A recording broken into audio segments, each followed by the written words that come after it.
Omaya de share me mo bibiara han mama makwaba kese ediaba Ashanti Prime TV so emran son sense my insa kamo my Ghana eni amahodro so ye de besom mo se Prime ewia prem to bre ekase ye be stress ade hye momfa encha yesan se ye mfidie eni edidi dwumenti ne ya na ho atechima kakra yeso ensemi so ana ene yensema me de ba besom mo ne do so ne obetie ebi eni environmental protection eye agency mpanifo edensem bi ato abontene science ne ebepie mu ewo eye asante mantemu anu se so a eye krobia asante kotokoro anana otumfo sei tutu abebio enso akasa nsem we ne nsem awdo pie kan ye de ba besom mo ewo sima aduasa entem mi amede kase beso media mejeso NMS Snapchat mitwa mo hotel abasisia.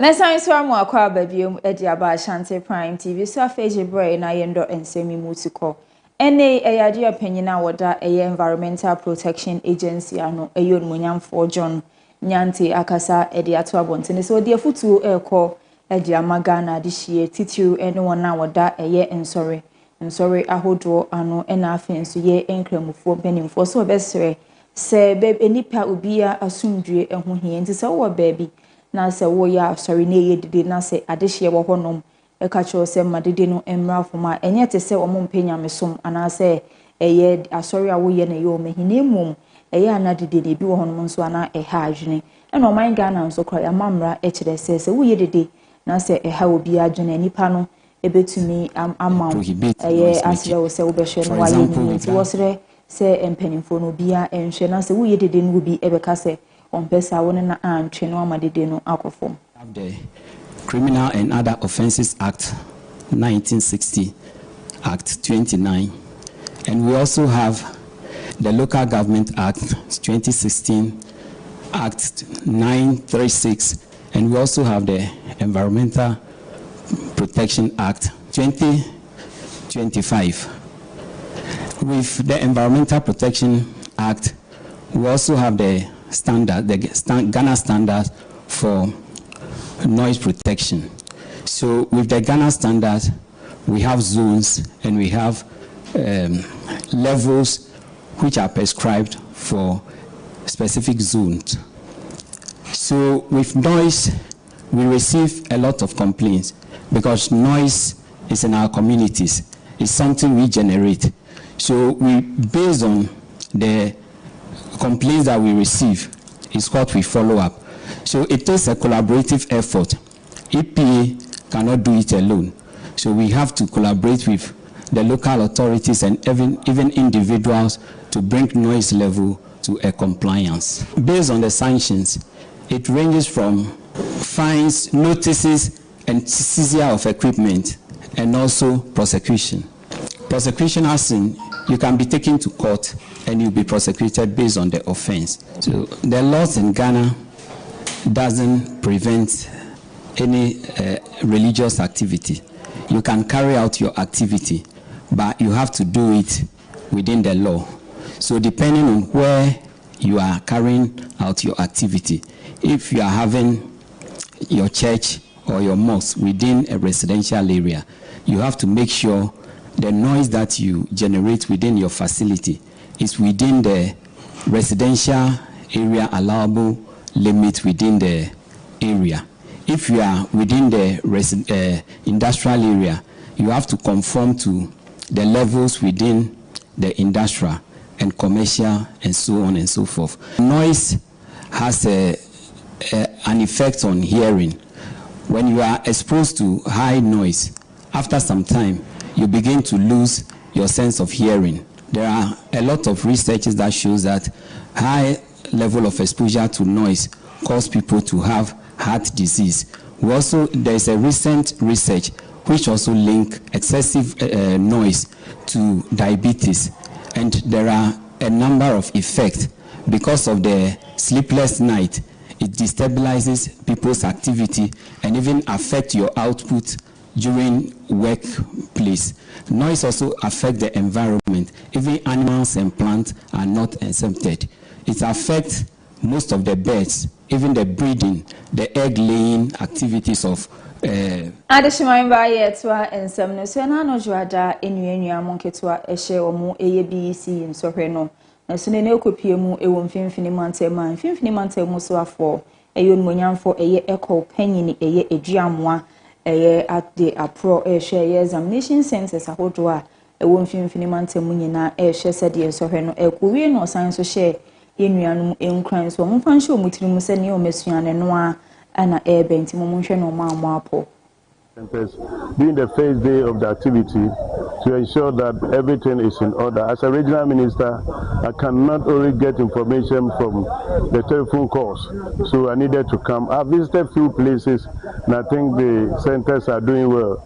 The director of education, directors are doing their best, the vigilators are doing their best, and their people are also comporting themselves very well. I visited a few examination centers, and I have seen that they are doing their best. Indeed, my advice to them has always been that you don't go to examination room with any foreign material. You have to come in time so you can follow instruction. One thing I've also noticed is that during the break, even in the morning, some were struggling to get food to eat before they enter the centers. I think that if the Minister of Education can consider through the school feeding coordinator, so that the school feeding program can capture this period of the examination and prepare and make an arrangement for feeding, that will help a lot, because you are not sure what they are buying from outside. You are not sure what time they are going to spend outside there before they come to the center. It may all delay them. And so if we can factor that under school feeding program, that during examination times like this, for the 1 week period, they will be provided meal, I think one hot meal. Possibly if you can get two, early morning one and then afternoon one, that will help a lot, and that will save. Remember, some people may not even have money to buy food in the morning to come to school.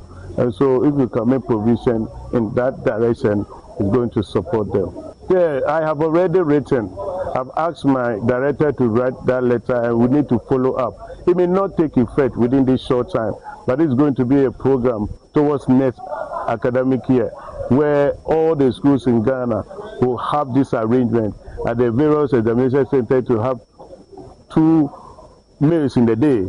That is going to support them very well, to help. So far, the inspection is going very well, and what we have seen, I've said already that the vigilators are doing their bit. The directors of education are on the ground. They are communicating very well. The supply of material has been excellent, and I believe it's going to continue like that. They started on time, they end at the right time, and they are coordinating.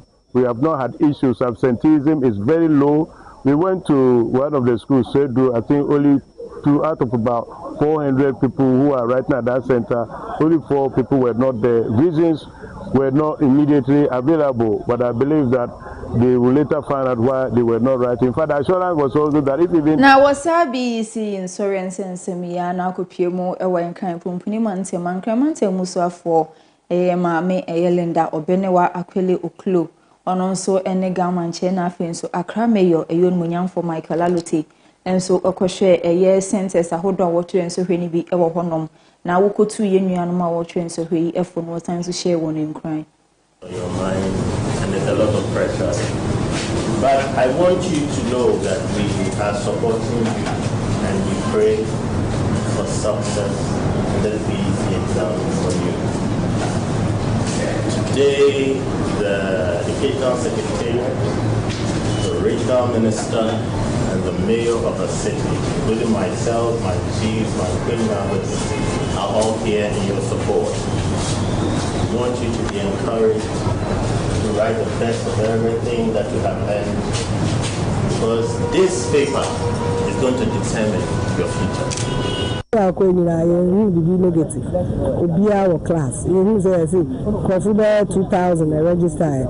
Baku same by teachers now the invigilators directory. Why are they started planning 3 months ago? See in a whole you make us be I students and they'll come out with flying cars. Some of the challenges are what to see earlier answer before today has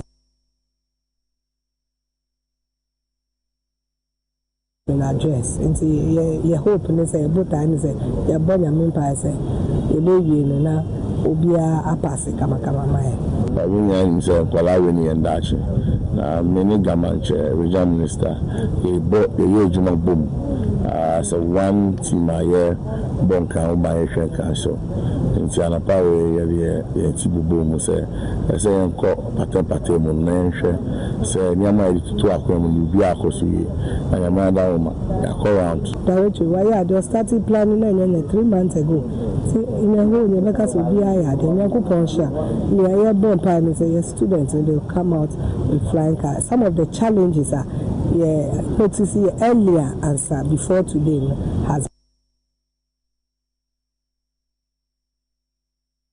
been addressed. Into your hope and say both times say your born your member say you baby na obia apa. Na adeshima mbabi isi insohweya na obepiemu ewa Ashanti Mante Munswa na Ashanti Regional Minister Dr. Frank Amoakohene endra da wono nso ekopiemu ewa Ashanti Mampon ye census ahodwa wotre omotre nsohwe ewo hono ne bi okopie no wakasa de ato abontene se enuanom omotre nsohwe enipa du a obedi kan abo omhomodi panache se wona ebenya single numbers na ya ade a various schools ni nyina school bi enipa 10 on bebo ho modin ewom na yade a wono nso ebeboa mo scholarship and the 50 senior high school ekusi se abofra kro no ebedru university na yade a ombehwe na wo mafa eho eka kama ye to ansem ne so ani ne okopie mu ewo epoye mantemu a eye nsawam adu agiri ehonom ena ene mpanimfo ate won ho egu abontene so ni nyina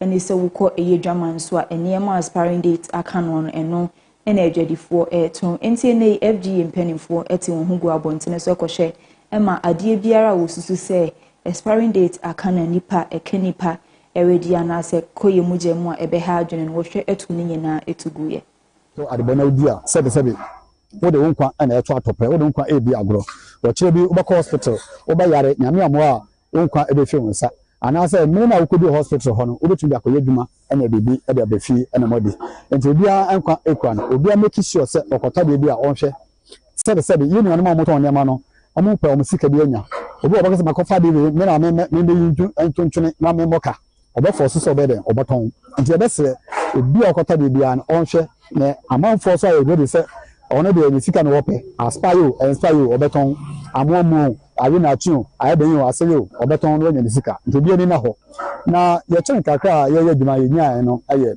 yɛnika ayɛde yɛ adwuma yɛ brɛ before obenya sa obenya car no awasa me no ebi ho aka ni ho a unya car because bibi a obɛkɔ no bibi wa car ho a obenya car ni ho a unya car nti we ene me hunu nyina no ya no yɛ bɔ yɛ nkate botom besia na de kɔpɛ car kɔ ha yɛ kɔtɔ fuel yɛ de yɛ adwuma we nti ene me hunu saa no yɛ bɛsɛ aban yɛ boa ɔman ne pa environmental vegetation unit yɛ women for so many years and so yɛ kade yɛ de yɛ adwuma no ebi baabi ana aka kaka yɛ bɛsɛ aban ɔmoa yɛn otwe ne mehwɛ yɛn sɛ otwe ne mehwɛ Ghana Health Service ɔmo pickups ɔhwɛ education service ɔmo pickups ɔhwɛ agric ɔmo pickups any motorbikes no yɛn so ɔmo motorbikes ɛna pickups ne yɛfɛ yɛ adwuma ɛmoa ɔman no.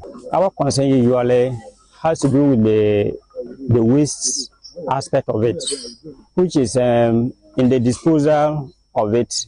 It shouldn't further go to create another problem in that we pollute our land and water bodies, and in the safe handling or disposal of the plastic wastes.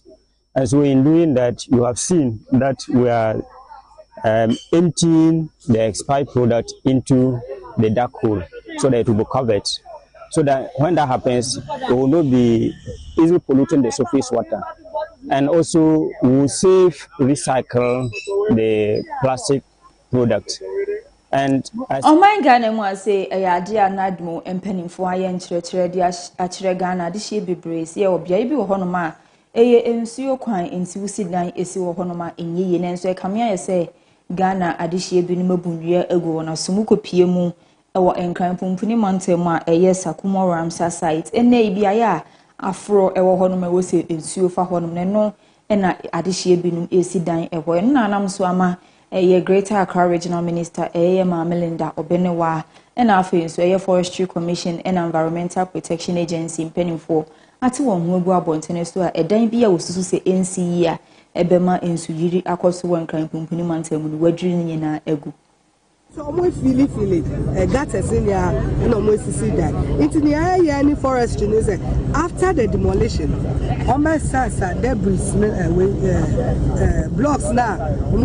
Almost singing na baby I was a CEO fan on dredging. Now you're back the natural state. It's only area. And at this time around to send the air can. Yeah, exercise we pay a month for normal monitoring. Like the previous ones, I mean, you can say places are demolition exercise here. We have in task force. They do daily monitoring. I mean, you can say they give us feedback. So we resist structure. We caution the person. Now the person, now are distancing from whatever the person is doing. It's an exercise. It will continue until we are done with all the Ramsar sites, wetlands. It's the wetland. We better make sure say until we are done. And then what's the relaxes? And your forest commission, one as I see ya, ye, what I hear, they say, you have realized the excess, the need for a wetland. Until the United came one more, and then you have Namiansa, you man, and Yaniabrepa, see you and the year, the ensign, or Chance Yawaha. Now this year, you as a son, the Brazilian United, a couple of good baby, there shall say a dream near Waha, a fay if you suddenly equal. The Asafo Babuguha, Yayan Crawford, the one Babugua, Adabia Momo, set on Bear, almost assassin who by sense assassin here, wetlands in here, I mean, assistant Uyasi. Venka on record, say Assembly Emma Ubia permit or Ramsar. Ramsar sites are no go area.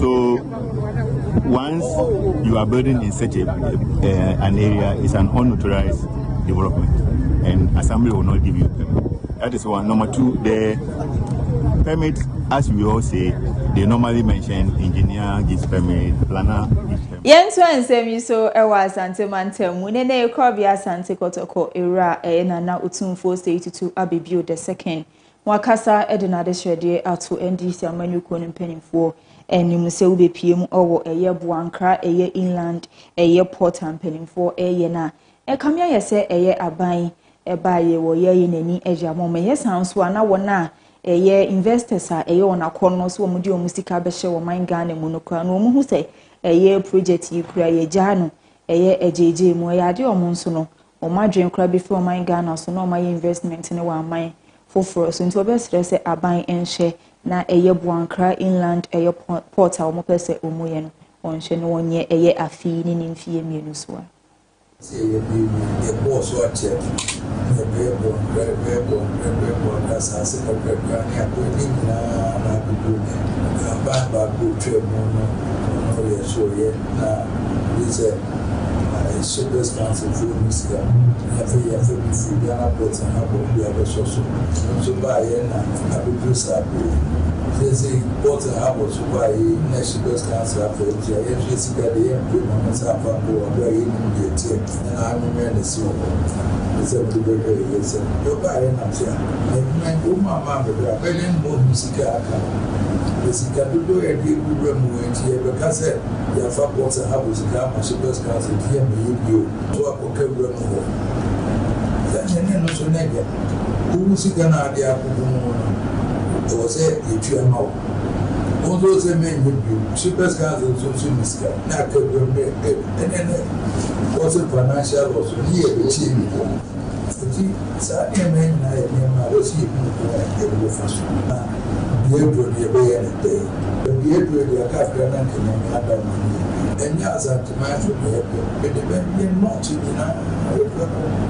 ebefe memekuma edi container no go ni befa ye dey somewhere come out to this room go be Ghana you that's here abubo so ni ade ni eso ye discuss what we na kebro yes here there is as a savior otra the important abo work up of 10 no abraham the purpose of financial loss again it was in the who can do it ni who can the first one to the tina woda no professor tina woda no what as and we need answers to what to form so na wade nsem we nyina to abontene abra eye dwamtire ni panyi edema NDC amanuku numunyamfo Johnson esiedu enketia ekopie mu ewo menhia palace na onumunyamfo esiedu enketia nso ekasa ede to abontene se yade aban no ahyebo se eye project bi a na aban dada no ehya ase a wantumi enwie no behwe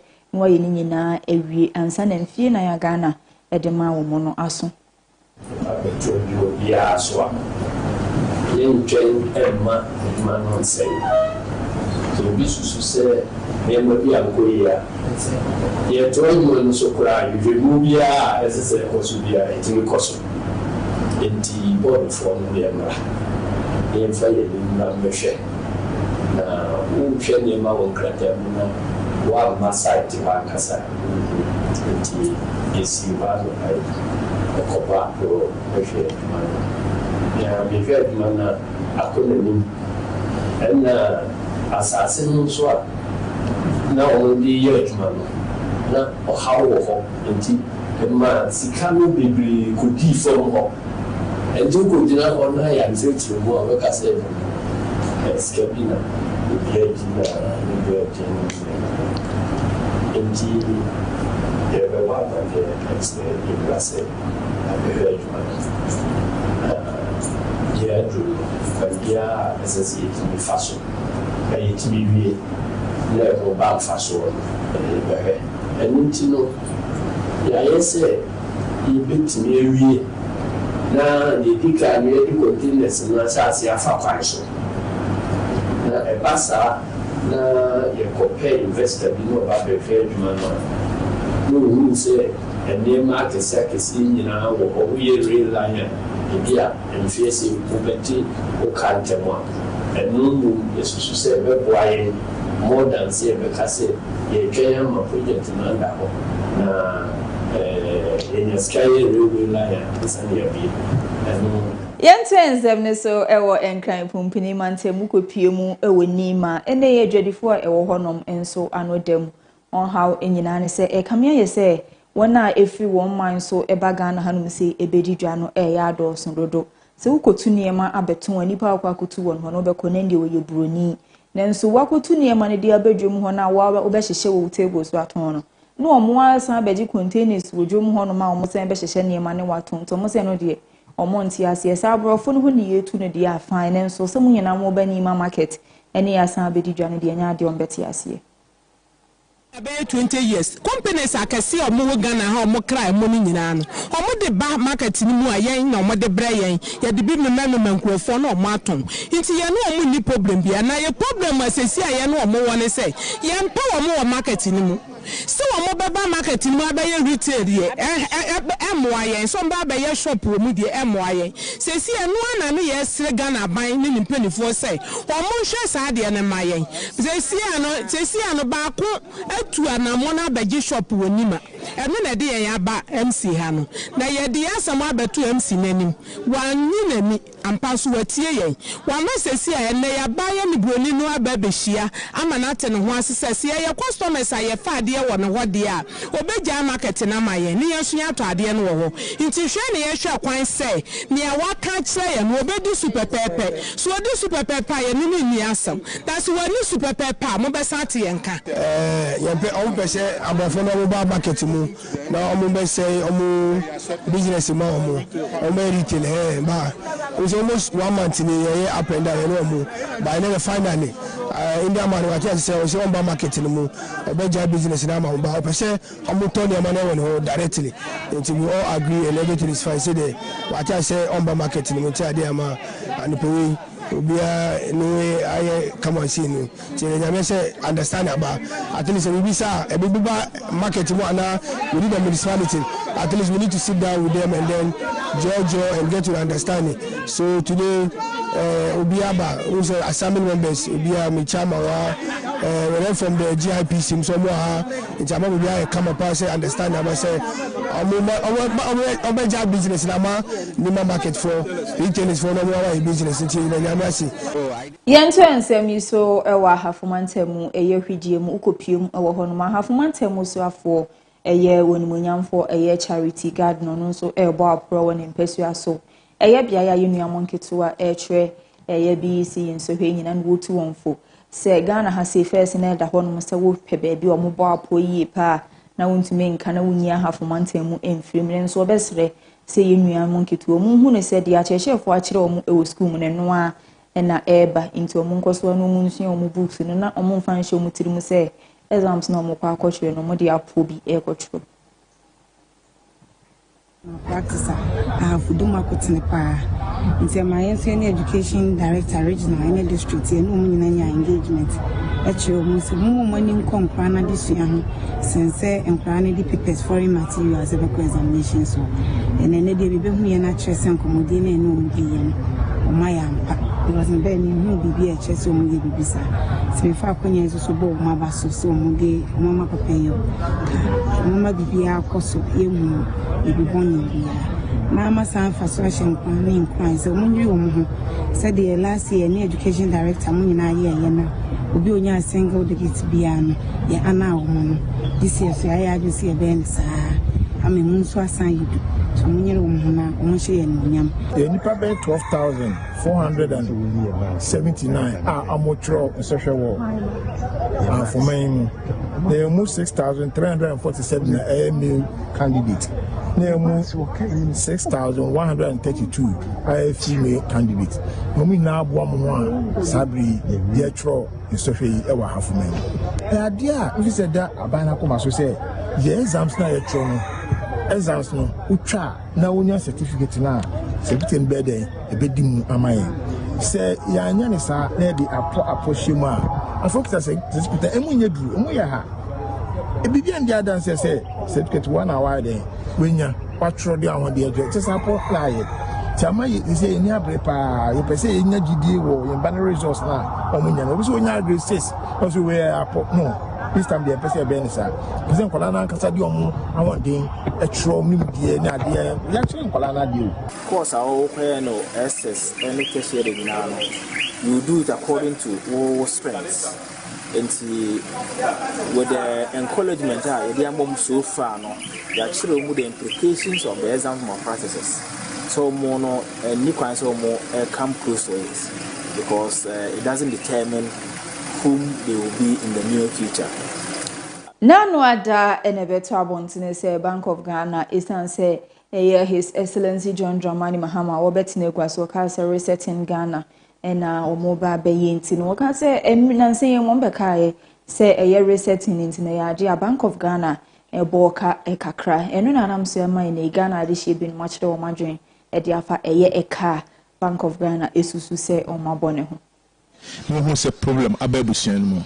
A kind of first be ababusian for any agent or as of faso. It didn't say about by and the woman say it's a Mexican agina. Scanners will any miracle in Scanagina. See the TBA, Sana Mobi, a cosso, and I be cosso. The be a cosso, and voice be answer, ya, be ye. And to whom your migrants say, see a boss Hakano. Now a man Timamu 4, and as woman would diga and Robert Tono dear, as so may yes, I don't know. And in a meme dear, me who is a moment yes, I don't know. And Pomy yes, as make us say Abua. It's on Segana Hano about 80-90% Ubia diga, Ubia Cotobeton. And he said, Ubia Odi. Who say I'm Pasicane Gina, who bet me a calculating near who said the next 3 months he did media, Mrs. Shaminiama, say Pepe the BC, and pass over Cobas Ness, I prepare with me planet. To no planning or in a Gma Fasono, and no Musuna minus Bafasons being a tax free. Now I'm more minute me a tumpum. Information on the buyers 15.6 million Ghana billion. Sika, Omoda, ASN written Wajuma, and our Omode cable inflation. Yadepa, but the meeting I can recommend the Bank of Ghana and say a bar and a hygiene will be betica. And say taking two things at the same time. Now increasing your losses, no dear. I think say I'm fun once at a time. A bit me about me reduce your losses. Now it's me about Ghana, Magana, so maybe a scanner you lose you and a bit me the before for economy, so it's me economy. No explanations. Now, already must say, the economy has stabilized the city.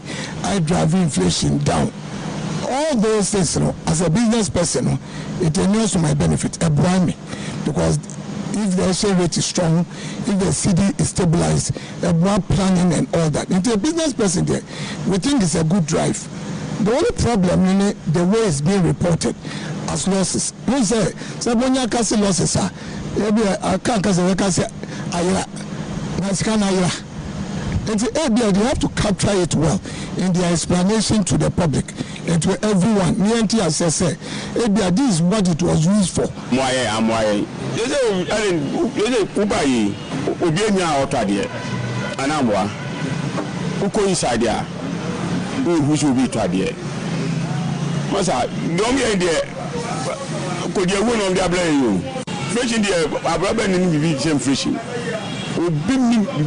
Inflation. Inflation now can dollar no so no say how much am dollar na jan dollar na e je kwameso say 15 billion ka was Ghana cedis me boa enye dollars Ghana cedis.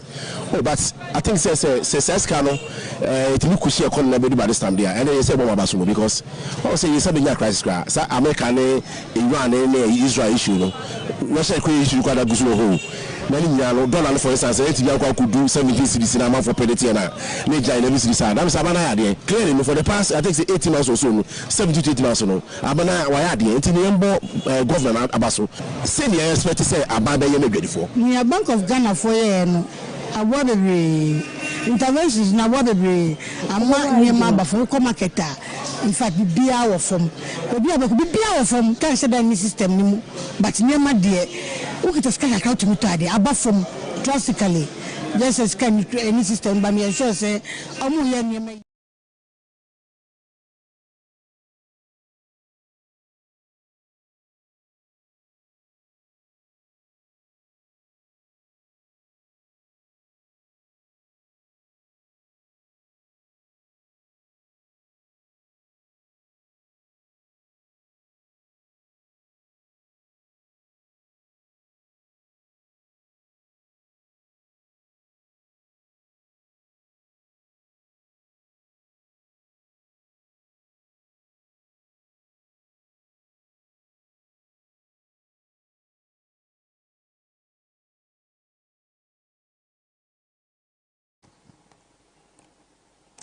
Prime area prem to breakers here and when you go so I will share see it one some ne so ani emfa yani entry mu e wa mahodo so ensem mu ene se okopie mu e wo cha da yade a eye nipa bonfo bi atwa sha de hye wo honom esu anam so e ma asrafo eye adwenu en 924 atwa nananom e won sie do nenso mpanifo e wo honom etusu se yade eye Boko Haram fo e na atwa hye ade hye omo wo chad eso. Assaults in neighbouring countries. Army sources say the raid at the Baka Tolorom base late on Monday left 46 wounded on the Chadian side. An administrative official in the region says the situation is now under control. The military site is on the shores of Lake Chad, which straddles Cameroon, Niger, Nigeria and Chad. Its islands provide a refuge for various militants, including Boko Haram and other radical Islamist groups. In a post on Facebook, Chadian President Mohamed Idris Deby offered his condolences to the families of the dead soldiers.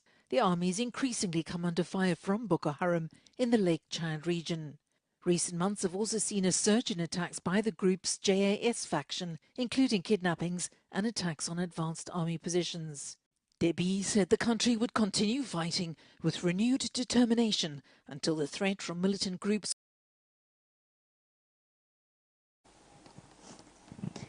Yento obi man so nsem ne so e wo South Africa na akopie mu e wo honoma ene eye apomdin adwumayefo e wo honoma de afutu akode ama adehia e wo honoma se obi a enhwe na wonder no ho so ye paisan so say eye hunter virus yare na sans to unity or South Africa. The spokesperson for South Africa's health ministry called on individuals who may have been in close contact with affected passengers. We don't want to instill fear in people, but only for those who happen to be in close contact with these people. We say, please, anyone who experienced any of signs and symptoms like your headache, your fever, your body pain, please don't waste time. Just go to the nearest healthcare facility for screening and testing, so that you are able to ascertain that indeed you did not contact this deadly virus. Meanwhile, in Cape Verde, the World Health Organization is working with local and international partners to manage the situation aboard the vessel and coordinate evacuations. So in the last 20 hours, they have been with a big medical team, 2 doctors, 1 nurse and 1 lab specialist on the boat 3 times to assess and give necessary medical assistance on the boat. So that's the solution. And then we are planning a medical evacuation. So from the boat, they will be transported in an ambulance that is waiting offshore, and then to the airport where they will be taken to probably the Netherlands. Authorities say the response remains focused on containing the outbreak, ensuring patient care and minimizing risks. Adeshiman Bayentwa and Sumner so ewo Nigeria na okopie mu ewo honoma eya ade ampani fo mo hwa ma hodo so so ewo Nigeria kasa e de ato abontene se ohwese de esesi a eye attacks na ekoso ewo South Africa na obesere se eye Nigeria de hye ewo South Africa nyina obi ansan so emra Nigeria ye se obeba enkwamu ansan ye befre se Nigeria de hye ewo eye South Africa no ato nananom ewo nsiedo. Presidency documents. Matthew Henry that have indicated interest for voluntary return to Nigeria are some persons that don't have, will I say, legal requirement to live in South Africa. Maybe those that their visas have expired or their documentation is not regular. Instead of remaining there to be caught up with law enforcement, as the case may be, they are pleading to just leave the country, and our missions are taking that up with The development comes as tensions rise following a report of anti-immigrant protests and the death of 2 Nigerians in police custody, prompting diplomatic engagement between Abuja and Pretoria.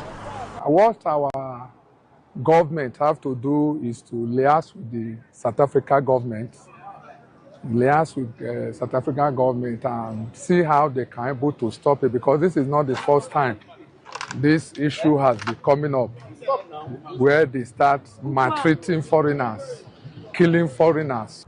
For over 4 months now, this xenophobic attack on Nigerians and other African nationals living in South Africa has not attracted the condemnation of Cyril Ramaphosa, who is the president of South Africa. While South African officials have condemned violence against foreign nationals and pledged action, the situation continues to fuel anxiety. Kasiebo via share ewo Facebook Ashanti Prime TV, YouTube Ashanti Prime TV, and our TikTok and so Ashanti Prime TV. Share no comment, wa like no share ede amaye. And so me de be somo ewo simeji Ashanti medosu ye.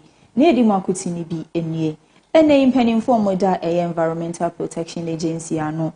Edo mo haw anase futusem eko edema wona eyedede ewo mantemu ahodo mu san so ena krobia Asante Kotokowura eye otumfo sei tutu abebio na otosumienu enso ekasaye ensemwe ne nsema odopie kan ye de besom wo se prime ewia prem tobre kasiye na me amede kasiye besom media mejeso ene mesna offsat makra obia.